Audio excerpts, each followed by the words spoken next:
Arsenal versus Liverpool predicted lineup. That is right lads, the 2020-21 season is finally here. I mean, granted we have not had to wait that long, but alas, a new season is here, and with new season there comes new hope. For Arsenal it is time for redemption. Yes, we won the FA Cup, but I cannot do another year in the Europa League. But in terms of our first game, this of course is the Community Shield, with Arsenal versing league champions Liverpool. So make no mistake, this is not going to be an easy game, and it is going to be a massive test for Arteta and his Arsenal players. So with that being said guys, welcome back to your boys channel. Let's get into this video and allow me to give you my predicted lineup for Arsenal vs Liverpool. Here we go.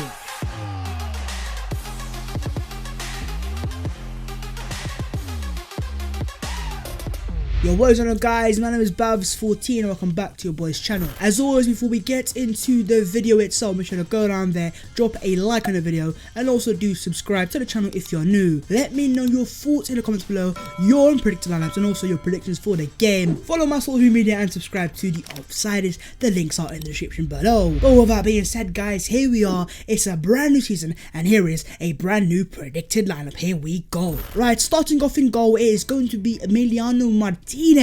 Now this one is a sticky one because of course the other guy we have is man like Bernd Leno, who is back in full fitness, and we even saw him start against MK Dons. So now we have the dilemmas of dilemmas. Who is going to start as the Arsenal goalkeeper? On one side you have man like Emiliano Martinez, who while covering Bernd Leno hit stunning form towards the end of the season, and you know, in the FA Cup final the tears brought tears to my eyes. It was beautiful. But on the other hand you have Arsenal's ex-number-1 in Bernd Leno, who prior to his injury you could go as far as saying was arguably our player of the year behind Aubameyang. And so this isn't going to be an easy decision, and in terms of me personally, I am going to go for Emiliano Martinez. But lads, I am going to throw it to you guys in the comments below. Who would you like to see start, Emiliano Martinez or Bernd Leno? Let me know your thoughts in the comments below and it's over to you. Moving on to right back, it's going to be Ainsley Maitland-Niles. Is he staying or is he going? Firstly, in terms of the formation for this game, I am going to go for a 4-3-3 system. Yes, we may have played a back three in the last game, but make no mistake, I am no fan of the back three. I just think it's just not the formation for Arsenal to go forwards with. And so with Mikel Arteta in the past making it clear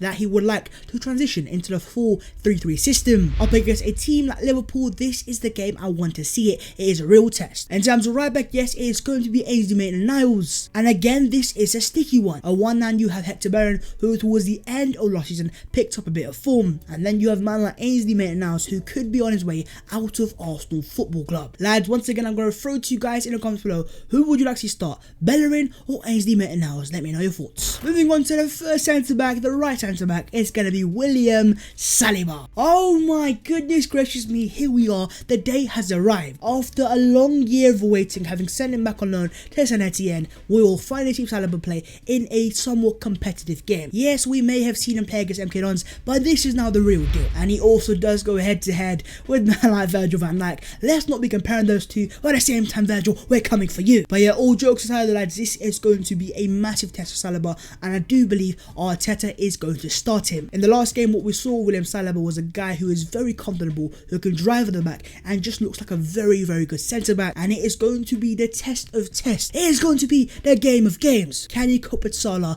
Can he cope with Firmino and Mane? We shall see, but I think William Saliba is going to start against Liverpool. Get ready Virgil, we're coming for you. Moving on to the next centre back, the left centre back, it's going to be Rob Holding. Oh well, this one, what can I say? I mean, I would have loved nothing more than to say Gabriel Magalhaes, but as a recording, this guy is still not be confirmed as an Arsenal player, and I don't have a clue what is taking so long. At this point, I fully believe these guys are preparing some sort of movie for us. But yeah, with Gabriel Magalhaes not being available, I am going to go for Rob Holding. Yes, I could go for David Luiz, but I do not trust him in the back four. And then you also have Socrates, but that guy is on his way out. And so with Mustafi and Callum Chambers both being injured, I have been left no choice than to start man like Rob Holdini. And after all, this is Wembley, and when it comes to Rob and Wembley, we have a bit of beautiful history. Rob, do not let me down, and no more own goals. I'm not having that. Moving on to left back, it is going to be Kieran Tierney. Ayo Kieran Tierney, it has been a while. I do apologise for that awful Scottish accent, but I am going to start Mr. Mildews FC as a left back. I mean, who else are we going to start here? Said Kolasinac? Nah. We do not need Mesut Ozil's bodyguard anywhere near this game. And with Kieran Kieran Tierney being by far our best left back and arguably one of the best in the Premier League. Kieran Tierney has to start this game. I don't even need to go in depth. There is no talking about this. There is no debating. We need to see FC Mildews in full effect. So Kieran, you are starting, my friend. Moving on to the midfield three, CDM, Granit Xhaka. Now this here is a pretty easy one, and I can't lie, as much as I would love to say Thomas Partey, he isn't quite an Arsenal player right now. And so we are left with no choice than to start man like Granit Xhaka. Of course, towards the end of last season, we saw this guy form a very good partnership with man like Dani Ceballos, but with him still being at Real Madrid and the loan yet to be confirmed, Xhaka is going to have to do without his partner, and this for me is going to be a very massive season for Granit Xhaka, because after all last year the first half was abysmal, the second half was far better, and now in this season we are going to find out whether that was just form or has Granit Xhaka been unlocked as an Arsenal player. But in central defence midfielder it is going to be man like Granit Xhaka. Here we go. Moving on to the first advanced midfielder, it is going to be Emile Rowe. Listen, your boys out here. I am not here to give some boring generic lineups. I want to see a bit of an experiment here. In terms of Arteta, he has made it clear in terms of this season he wants to transition into the midfield three with two advanced number 8s, with him trying to replicate what he had at Manchester City. And so when you then have Croydon's KDB, I would love nothing more than to see Emile Rowe start in this game, because for me Emile Rowe this season could have a massive impact, and I think he is very suited to play in that advanced 8 number role. So no, it's not because he looks anything like Kevin De Bruyne, it's because he has the creativity, he can play in the half spaces, and he is a very decent player on his day. And so in terms of me personally, I think it's about time we see the Brexit KDB. Here we go. Moving on to the next attacking midfielder is going to be Bukayo Saka. Again, as I said, your boy's out here. And in terms of Bukayo Saka, we saw it towards the end of last season. Arteta did play him quite a few games in that advanced number 8. And I think Saka has a future in this position. And we even saw it in that infamous game against Brighton, which of course became the game, which may just be the last game for Matteo Guendouzi. But in that game, we saw Bukayo Saka play in this number 8 role, and he looked very, very good. He has a creativity, he can drive the ball, he can shoot, and he is just a very, very good player. And now that we have Bukayo Saka number 7, here we are. And here we go. When we played the back three towards the end of last season, we just lost that creativity. And so when you then have two creative players like Saka and Emile Rowe, we are going to create chances and we could cause Liverpool a lot of issues. Make no mistake, this is going to be a massive test for Arsenal. And I do believe Mikel Arteta is going to look to transition into that midfield three, and I look forward to it. But yeah, in terms of Bukayo Saka number 7, Gareth Southgate, get your notebook out, start taking notes, because here we are and here we go. Moving on to the front three, right winger Nicolas Pepe. The Presence Bloody Sea is back again for season number 2. Last year, in terms of Nicolas Pepe, we saw glimpses of what he could offer in that game against Man United, in that goal against West Ham, and even in the final against Chelsea in the FA Cup. In terms of Nicolas Pepe, he is our most explosive player, and in this season we are going to see a massive volcanic eruption, because now Nicolas Pepe has a season of Premier League experience under his belt. He is now adapted to Mikel Arteta's system. He is a fantastic dribbler, he can create chances, he can smash one top corner,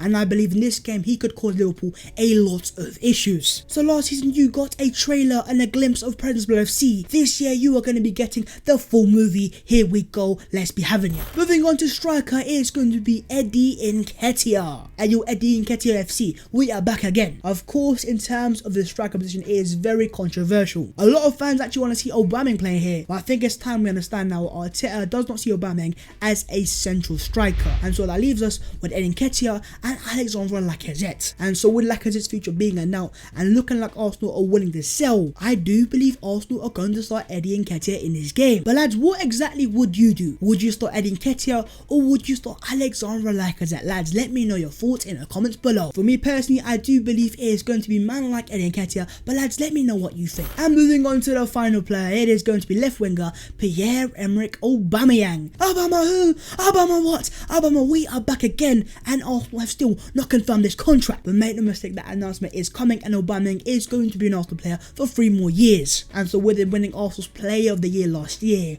with 30 league goals, with 30 goals in the season, 1 goal off the Golden Boot. And one thing you have to respect Aubameyang is the fact that he got all those goals last year without any sort of creativity. And of course, it was also his 2 goals in the final itself which got us to this position today. So this is a no-brainer. This is no doubt Aubameyang is going to have to start. part. And last year we fell just short of the golden boot, but this year lads, we're not here to take part, we are here to take over, baby. And so there you go lads, this is the line that I would go for. Let me know yours in the comments below. But with that being said guys, Bavs14 is going to end it there and there. Of course, as always, if you have enjoyed the video so make sure to go down there, drop a like on the video, and also do subscribe to the channel if you're new. Thank you very much for 21,000 subscribers. It's mental, bro. Your own predicted lineups and also what are your predictions. Follow my social media and subscribe to The Offsiders. The links are in the description below. But with that being said guys, let's end it there and there. In the video today, as we discuss Arsenal versus Liverpool, the predicted lineup, and here we are, the 2020-21 season. Here we go. It is time to take over. Let's be out of there, and I'll see you guys next time in a bit.